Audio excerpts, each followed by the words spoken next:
The funeral moved slowly, like Harlem itself was holding its breath. People didn't rush, they whispered. They looked over their shoulders, because even in death, Bumpy Johnson still felt present. His power hadn't vanished. It lingered in the silence between footsteps. Frank Lucas stayed near the back, head lowered, eyes hidden. This wasn't the posture of a king. It wasn't confidence. It was caution. Fear wrapped in patience. He wasn't worried about being recognized.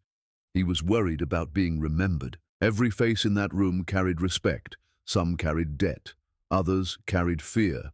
But Frank carried something heavier, guilt, because standing there was a man who would later build $1 million a day heroin empire. Yet in that moment, Frank Lucas was terrified of one man, Bumpy Johnson. Frank didn't come to be seen. He came to make sure the past stayed buried. Because 3 years earlier, Harlem had swallowed him whole, not with violence, not with blood, but with something far worse, quiet destruction.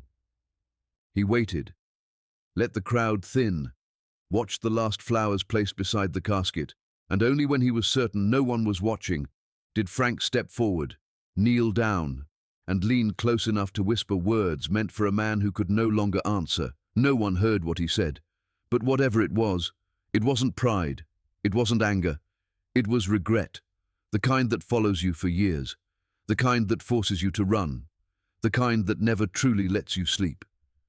To understand what Frank whispered at that funeral, we have to go back 3 years, to the biggest mistake of his life. Frank Lucas was born in 1930 in the Deep South, North Carolina, a place where opportunity was limited and anger came early.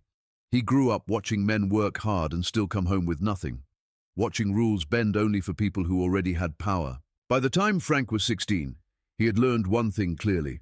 Staying in place meant staying small. So in 1946, with nothing in his pockets but ambition and frustration, he left home and headed north, straight to Harlem. Harlem wasn't kind to boys like Frank. It didn't welcome them. It tested them. Every street corner asked the same question. How bad do you want this? Frank answered the only way Harlem understood. He worked. He started low. Numbers running. Collecting bets. Watching who paid and who didn't. Learning how money moved through the neighborhood. How respect was earned. And how fast it could disappear. When muscle was needed, Frank stepped in. Protection work. Enforcement. Standing behind men with reputations bigger than his own. He learned when to speak, when to stay quiet, and when silence was power. By the early 1960s, Frank was making decent money, enough to eat, enough to dress well, enough to survive Harlem. But decent wasn't enough. Not for him. Frank didn't want to survive Harlem. He wanted to own it. He wanted real money, real power, the kind that made people move when you entered a room, the kind that changed rules instead of following them. And by 1964, Frank Lucas was done playing small. He wasn't looking for another hustle. He was looking for a shortcut to the top, something big enough to separate him from everyone else on the street, something that would change his life forever. In 1964, while most men were being sent to Vietnam with rifles in their hands, Frank Lucas went for a different reason. He didn't see a war. He saw a market. Chaos creates opportunity, and Frank had learned how to spot both. In Southeast Asia, Frank was introduced to the Golden Triangle, a region where borders meant nothing and heroin flowed freely, raw, pure, untouched by middlemen. This was the source, the place the Italian mafia quietly depended on, but never fully controlled. Frank watched how the system worked. Italians buying cheap, cutting the product again and again, diluting it before it ever reached American streets. And Frank asked a simple question: why share profits with men who never touched the source? The answer was dangerous, but brilliant. Frank decided to cut the Italians out completely. No families, no commissions, no permission. Just a direct line from the Golden Triangle to Harlem. He built relationships in Thailand, negotiated face-to-face, paid cash, earned trust, then designed a smuggling route so bold, so cold, no one believed it at first. Heroin hidden inside the coffins of fallen American soldiers, flown home without question, wrapped in the tragedy of war. When the product arrived, it was different, cleaner, stronger, unmatched. Frank named it Blue Magic, a brand before branding existed, and the streets noticed immediately. Blue Magic sold itself. Customers came back faster, paid more, talked louder, and Frank's money multiplied overnight. Harlem whispered his name, not with fear, but curiosity, and somewhere along the way, success became arrogance. Frank thought he'd outgrown Harlem's old rules, the warnings, the boundaries, the men who believed some lines should never be crossed. What Frank didn't understand yet was that the rules he ignored weren't outdated. They were enforced, and the man who enforced them was still very much alive. By 1965, Bumpy Johnson was no longer rising. He had already arrived. Nearly 20 years at the top of Harlem had taught him one thing clearly: chaos destroys profit, and poison destroys communities. Bumpy wasn't clean, but he had lines he refused to cross. Numbers running, protection, backroom deals. Those were part of the game. Heroin was different. Heroin didn't just take money, it took people. He had seen it before. Chicago, Detroit, Philadelphia. Neighborhoods hollowed out, families broken, children growing up around needles instead of hope. Bumpy watched cities rot from the inside and made a decision Harlem never questioned. No hard drugs in Harlem. Not today. Not tomorrow. Not ever. It wasn't a suggestion. It was a rule. The kind that didn't need to be written down. Everyone knew it. The Italian mafia respected it. They sold heroin everywhere else in New York, Brooklyn, Queens, the Bronx, but not in Bumpy's territory. They understood something outsiders didn't.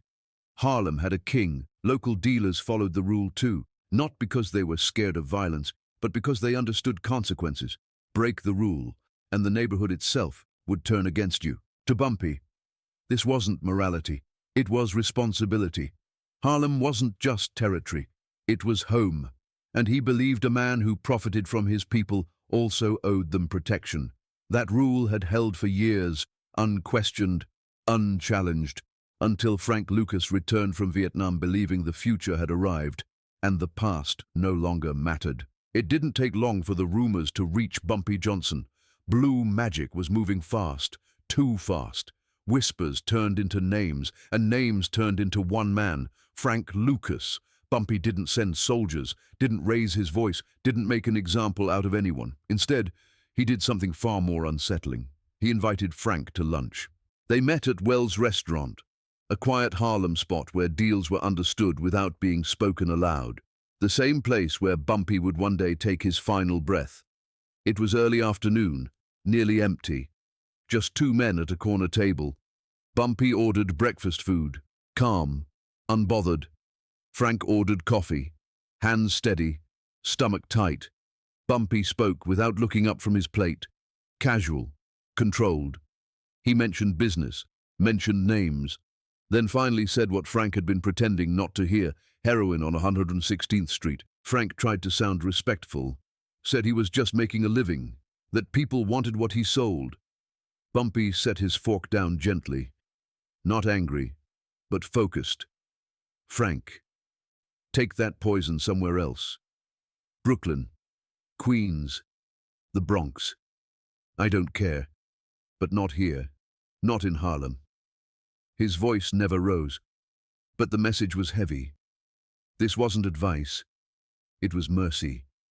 And Bumpy made it clear: this is your first warning. Frank nodded, smiled even, but inside, something hardened. He walked out of Wells' Restaurant believing the old man was behind the times, believing the rules no longer applied to him. What Frank didn't understand was that calm men don't warn twice unless they're prepared for what comes next. 2 weeks passed, and Frank's operation grew faster than ever. Blue Magic spread across Harlem like wildfire. The money poured in, and Frank felt untouchable. Then Bumpy called him back. Same restaurant, same corner table, but the air had changed. Bumpy didn't smile this time. He didn't joke. He just looked at Frank with calm certainty. Frank tried to explain himself, said he was keeping the money in the community, helping his people instead of letting outsiders profit. He thought it sounded wise. He thought it sounded clever. Bumpy leaned back slightly, voice slow, deliberate. You don't understand, Frank. Heroin doesn't just hurt the person using it. It destroys families. It hollows neighborhoods from the inside out. It turns mothers into addicts and sons into thieves. He paused. Let the words sink in. Every syllable a weight, every glance a warning. Then added, "This is your last warning." Frank, proud and arrogant, thought he could argue, thought he could reason. But Bumpy's eyes never wavered. The calm in them wasn't weakness, it was precision.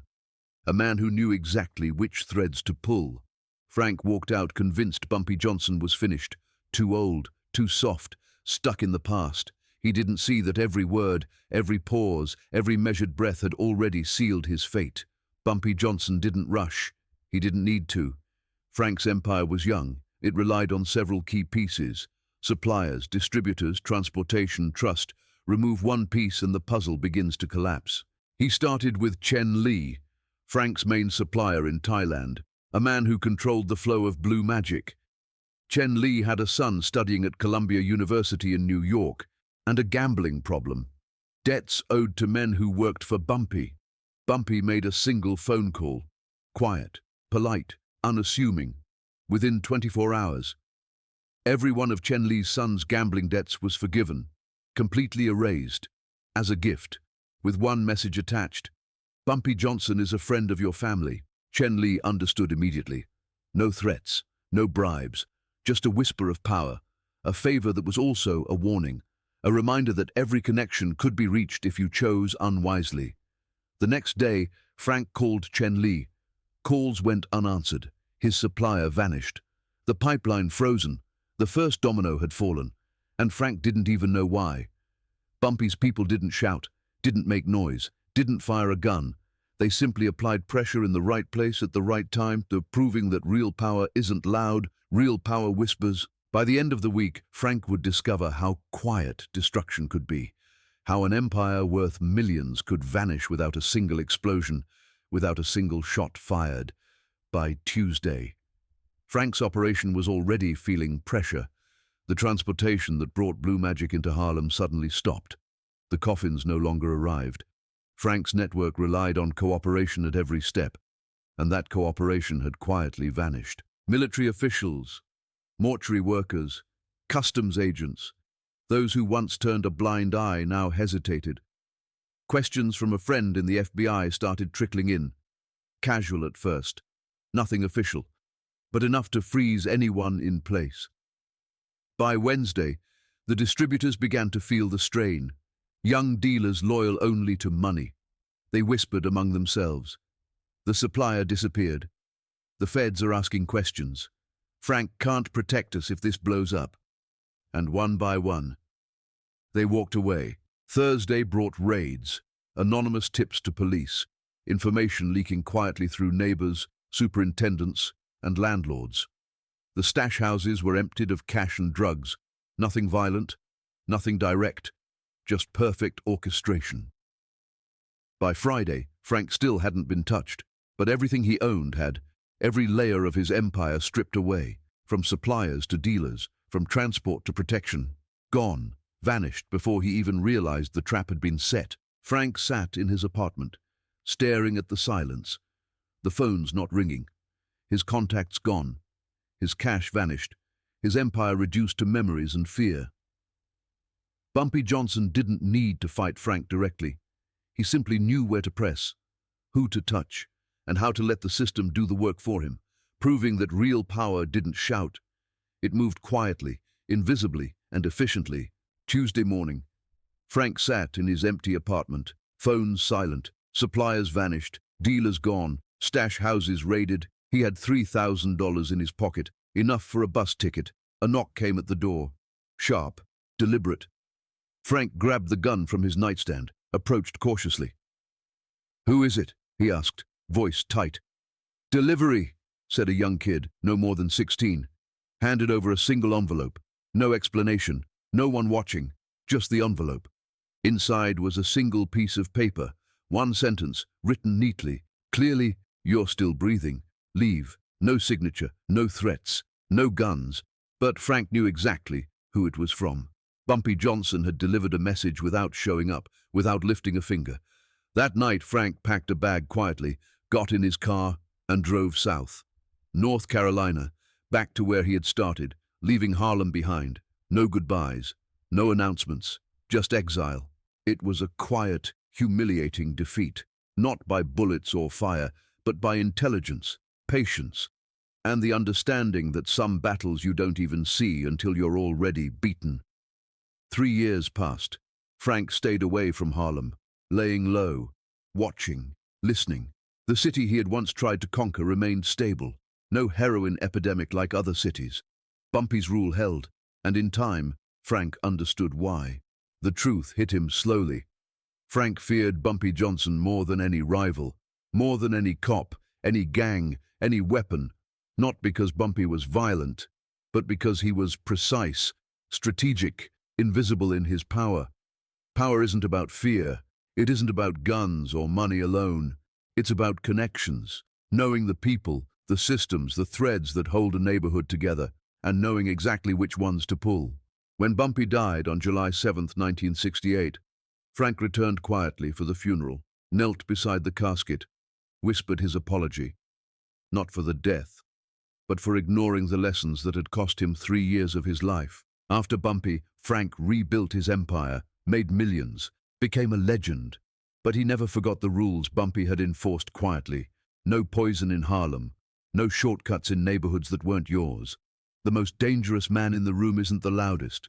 It's the one who knows exactly which thread to pull, and Bumpy Johnson pulled them all without anyone noticing until it was too late. If this story showed you a different side of power, the quiet, strategic side, hit that like button. Subscribe to Bumpy Johnson, decoding dark history for more untold stories they never teach you. Drop a comment. Was Bumpy right, or was Frank just ahead of his time? And next week, we're telling the story of how Bumpy Johnson walked into a 5 families meeting unarmed and walked out alive. You won't want to miss it.